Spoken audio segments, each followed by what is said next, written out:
প্রশাসন শেখ মুজিবুর রহমান রবিবার জন্য বিশাল মিছিল আমাদের নিজের থেকে নিজের ব্যক্তিগতভাবে আমার চাচা সেলিম এবং আমি রিপন আমাদের নেতৃত্বে বিশাল মিছিল দেখেন ঢাকা 10 রবিবার জন্য আমরা তাদের সে পক্ষে পৌঁছেছি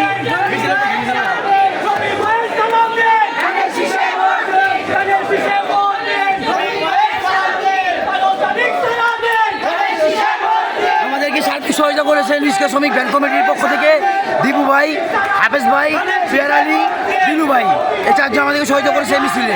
আমাদের বড় ভাই আলম ভাই আমাদেরকে সহযোগিতা করেছেন এই মিছিলে আসছে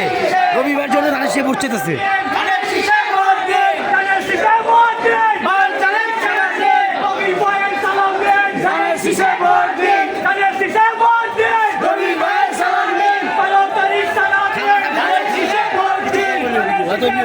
না 2-3 মিনিট বলিতেছি আর 1 মিনিট সবাই